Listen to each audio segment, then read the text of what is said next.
हाय, मैं हूँ अमृता। मूवी की शुरुआत में एक लड़की हमें बताती है कि एक ऐसी कहावत है कि हर एक इंसान के अंदर दो तरह के भालू होते हैं, एक में सारी अच्छाई होती है तो दूसरे में पूरी बुराइयां। अब इसके बाद हम डैनी नाम के एक लड़की को देखते हैं जो सो रही थी और तभी उसके पिता उसे जगाकर जल्दी से यहाँ से निकलने के लिए कहते हैं। जैसे ही डैनी बाहर आती है वो देखती है कि चारों तरफ अफरा तफरी मची हुई है क्योंकि कोई एक अनजान फोर्स सारी चीजों को बर्बाद कर रही होती है। अब डैनी के पिता उसे एक पेड़ के पास बैठकर उसके भाइयों की मदद करने के लिए जाते हैं जो अभी भी घर में फंसे हुए थे, लेकिन अगले ही पल में उसके पिता का शव दानी के सामने आके गिरता है जिससे वो काफी ज्यादा डर जाती है और वहाँ से भागने की कोशिश करती है, लेकिन भागते हुए वो गिरकर बेहोश हो जाती है। कुछ समय के बाद उसे होश आता है और वो किसी फैसिलिटी में खुद को कैद पाती है। तभी वहाँ पे रेस नाम की एक डॉक्टर आती है जो डैनी को कहती है कि वो अभी सुरक्षित है। आगे बताती है कि तुम्हारा टाउन किसी तूफान के चपेट में आ गया था जिसमें सारे लोग मारे गए थे सिवाय उसके। आगे वो ये भी बताती है कि तुम कोई साधारण इंसान नहीं हो, तुम एक म्यूटेंट हो और हम तुम जैसे ही बच्चों की तलाश करते हैं ताकि म्यूटेंट की शक्तियों के बारे में और जान सके। ये सारी बातें सुनकर दानी काफी हैरान होती है। अब अगले दिन रेस दानी को बाकी म्यूटेंट से मिलवाती है जिनके पास अलग अलग शक्तियाँ होती है और सभी के पास उनके अतीत से जुड़ी कोई ना कोई डरावनी याद भी होती है। अब हम इन म्यूटेंट्स को देखते हैं। इनमें से सबसे पहले होती है रहने नाम की एक लड़की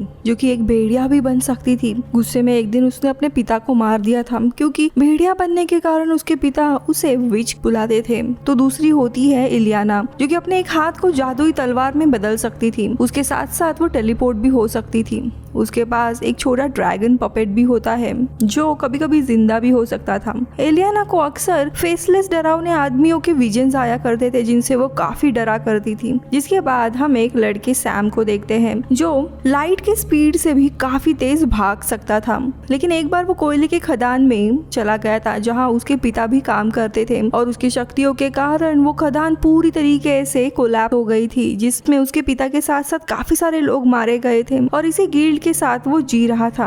आखिरी में रॉबर्टो को देखते हैं जो आग में बदल सकता है और इन्हीं शक्तियों के कारण उसकी गर्लफ्रेंड जलकर मारी गई थी।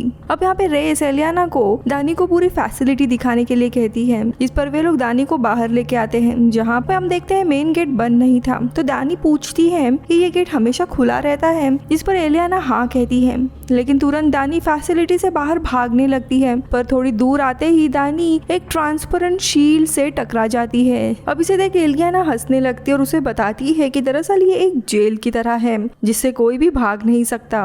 वही ये सब चीजें रहने जो कि भेड़िया बनकर देख रही थी।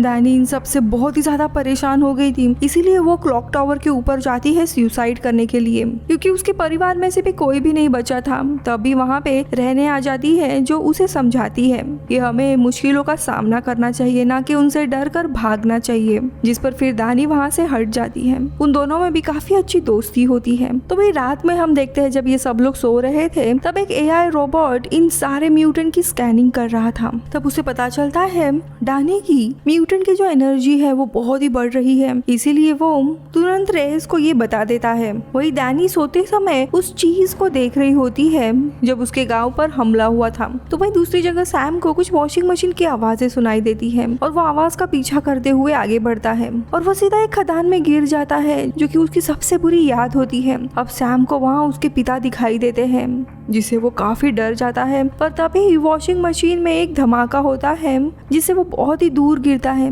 अब इसके बाद अगले दिन शाम को ये सभी लोग बैठे होते हैं तो दानी और एलियाना की बहस हो जाती है, पर जिस पर एलियाना अपनी तलवार से दानी पर हमला करने वाली होती है कि तभी वहाँ पे रेस आ जाती है और दानी को बचा लेती है और सजा के तौर पर दोनों को अलग अलग आइसोलेटेड कमरे में बंद कर दिया जाता है। अब यहाँ पे दानी जब सो रही थी तब फिर से उसकी एनर्जी बढ़ना शुरू हो जाता है और फिर से वो सपने में किसी रहस्यमय जगह चली जाती है जहाँ उस पर एक खतरनाक भालू हमला करने ही वाला होता है कि रेस तभी उसके कमरे में आ जाती है जिससे दानी सपने से बाहर आकर नॉर्मल हो जाती है। जिसके बाद रेस दानी का ब्लड सैंपल लेती है ताकि उस पर वो कुछ टेस्ट कर सके। अब रेस के जाने के बाद सभी टेरेस पर आकर ट्रूथ और डेयर गेम खेलने लगते हैं और उनके पास एक लाई डिटेक्टर मशीन भी होती है। एलियाना फिर दानी से उसके गले में लगे हुए एक भालू के लॉकेट के बारे में सवाल करती है, जिस पर वो बताती है कि इसे मुझे मेरे पिता ने दिया था, जो कहते थे कि इंसान के अंदर अच्छा या बुरा भालू होता है। बुरा भालू जैसे इंसान बड़ा होता है वैसे ही बड़ा होता है। और ये लॉकेट मुझे हमेशा एक बात याद दिलाता है कि ये भालू कितना छोटा है,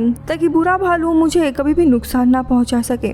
अब अगले दिन रेस सभी से कहती है कि यदि तुम्हें एक्स-मैन टीम में शामिल होना है तो तुम्हें मेरी बात अच्छी से माननी होगी, जिस पर सभी मान जाते हैं। अब रात के समय में एलियाना रेस की चाय में नींद की दवाई मिलाकर उसे सुला देती है, जिसके बाद बाकी सभी पार्टी करने लगते हैं। और पार्टी के बाद रॉबर्टो स्विमिंग पूल में आता है और तभी वहाँ पे उसकी गर्लफ्रेंड भी आ जाती है, जो पूरी तरीके से जली हुई थी, जिसे देखकर वो काफी डर जाता है और डर के मारे वो पूरा आग में बदल जाता है। लेकिन सही समय पर रेस आकर उसे पानी में गिरा देती है, जिससे वो नॉर्मल बन जाता है। अब रॉबर्टो रेस से कहता है कि जरूर यहाँ पे कुछ गड़बड़ है, मैं अब यहाँ पे नहीं रहूंगा। वही एलियाना भी कहती है, तुमने हमें यहाँ पे बंदी बनाकर रखा है, एक ना एक दिन हम सब लोग यहाँ से निकल जाएंगे। तभी रेस काफी गुस्सा हो जाती है और एलियाना को वापस आइसोलेटेड कमरे में बंद कर दिया जाता है। अब अगले दिन रेस दानी के सर पर किसी तरह का डिवाइस लगाती है, जिससे वो उसे मॉनिटर कर सकती है। रेस अब उसे सवाल करती है कि तुम्हारे टाउन पर किसने हमला किया था और सभी कैसे मारे गए, जिस पर फिर से दानी भालू वाले ख्यालों में खो जाती है, जिससे उसकी साइकोनिक एनर्जी वापस बढ़ना शुरू हो जाता है। तो वहाँ दूसरी जगह पे एलियाना को दीवार पर एक फेसलेस आदमी जिसने मास्क पहना था उसका स्केच दिखाई देने लगता है, जिससे वो काफी डरने लगती है। तो वही दूसरी तरफ रेने को देखते हैं, जिसे वही चर्च के फादर दिखाई देते हैं जिसने उसे मारा था, और वो फादर उसके ऊपर हमला कर देते हैं, जिससे रेने काफी चीखने लगती है। और अब चीखने की आवाज सुनकर रेस और दानी उसके पास आते हैं, जहाँ पे रेने काफी डरी हुई थी। फिर तभी वहाँ पे एलियाना आकर दानी से कहती है कि मुझे पता चल गया है कि तुम्हारी शक्तियाँ कैसे काम करती है। तुम दरअसल अपनी शक्तियों के जरिए हमारे डर को हमारे सामने लाती हो ताकि हम मारे जाएं। इसीलिए अब मैं तुम्हें नहीं छोड़ूंगी। और इतना कहकर वो अपने तलवार से दानी से लड़ने लगती है, लेकिन रेस एलियाना को इंजेक्शन लगाकर शांत कर देती है। अब अगले दिन दानी की ब्लड रिपोर्ट आती है, जिसमें लिखा होता है कि दानी की शक्तियाँ बहुत ही खतरनाक है, इसीलिए उसे मारना होगा। जो देख रेस एकदम ही घबरा जाती है और अब सीधे दानी के पास आती है और फिर से कोई टेस्ट के बहाने उसे अपने साथ लेके जाती है ताकि उसे खत्म कर सके। तो वही दूसरी जगह पे रेने अभी भी दानी को पसंद कर रही थी और उसके साथ रुकना चाहती थी, लेकिन रेस उसे वहाँ से जाने को कहती है, जिस पर रेने सभी से आकर कहती है कि रेस फिर से दानी के ऊपर टेस्ट परफॉर्म कर रही है, जिससे मुझे कुछ गड़बड़ लग रही है। तो वही रेस दानी को ऑक्सीजन मास्क देकर एक जहरीली गैस छोड़ देती है, जिससे उसे सांस लेने में बहुत ही ज्यादा तकलीफ होने लगती है और उस तकलीफ के कारण वो जोर जोर से मदद के लिए पुकारने लगती है। तो वही इधर सभी को एलियाना के कमरे से कुछ आवाजें सुनाई देती है और जब वो जाकर देखते हैं तो वो कमरा एलियाना के बचपन के कमरे में बदल गया था, जिसे एलियाना काफी घबरा जाती है। तभी वहाँ पे वही फेसलेस भी आ जाता है, जिसे देखकर सैम और एलियाना वहाँ से भागने लगते हैं। तो वही रेने भी सीधे रेस के पास आकर उस पर हमला करके उसे घायल कर देती है और दानी को तुरंत बचा लेती है। तो वही फेसलेस आदमी रॉबर्टो के पास आ जाता है, लेकिन वो अपनी शक्तियों से उसे दूर फेंकता है। तभी एलियाना वहाँ से टेलीपोर्ट होकर गायब हो जाती है और कुछ समय के बाद अपनी तलवार के साथ आती है और फिर सारे फेसलेस पर हमला करके उन्हें मार देती है। अब सभी दानी के पास आते हैं और रेने सबको बताती है कि रेस ने इसे मारने की कोशिश की थी, जो कि सही नहीं है। यहाँ पे हमें कैद करके रखा गया है, हमें यहाँ से बाहर निकलना होगा। पर इस पर एलियाना कहती है कि हम यहाँ से तब भी बाहर निकल सकते हैं जब रेस मरेगी, क्योंकि उसके मरने के बाद ही वो ट्रांसपेरेंट शील्ड टूट जाएगी। इसीलिए सभी रेस को ढूंढने लगते हैं और उसे ढूंढते हुए वे लोग एक कमरे में आ जाते हैं, जहाँ पे रेस एकदम घायल अवस्था में होती है। वो सभी अब उसे कहते हैं कि तुम हम सबको मारना चाहती हो, इसीलिए हम तुम्हें नहीं छोड़ेंगे। जिस पर रेस उन सबको एक शील्ड के अंदर बंद करके रिवील करती है कि मैं एक ऑर्गेनाइजेशन के लिए काम करती हूँ, जो म्यूटेंट की शक्तियों को बढ़ाकर उन्हें हथियार की तरह इस्तेमाल करना चाहती है।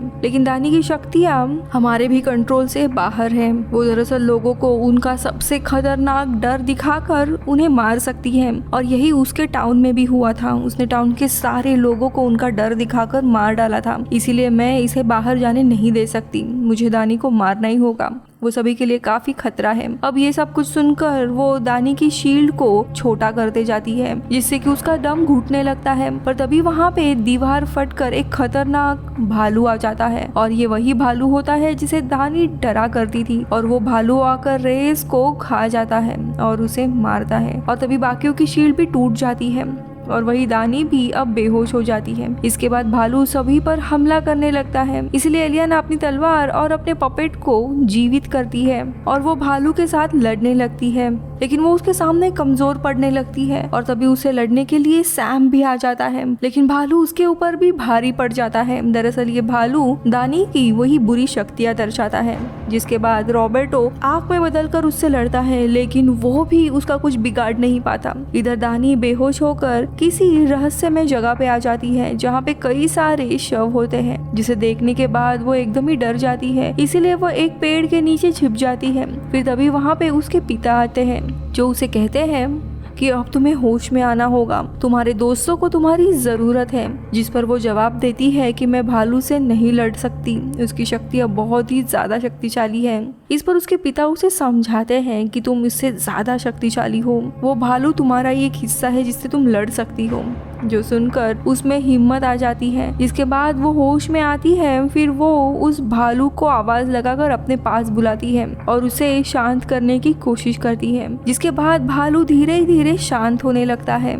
इसके बाद दानी अपने लॉकेट को भी निकाल कर अपने जेब में रख लेती है और उसके ऐसा करते ही भालू गायब हो जाता है। इसके बाद मूवी के आखिरी सीन में सभी फैसिलिटी के बाहर आ जाते हैं, जहाँ पे सैम आसमान में एक पत्थर फेंकता है जो बिना शील्ड को छुए दूर चला जाता है, जिसे देख सभी खुश हो जाते हैं। अब बाहर कोई शील्ड नहीं है, इसीलिए सभी आजाद थे। फिर वे लोग सभी एक साथ फैसिलिटी के बाहर आते हैं और मूवी इधर ही खत्म होती है।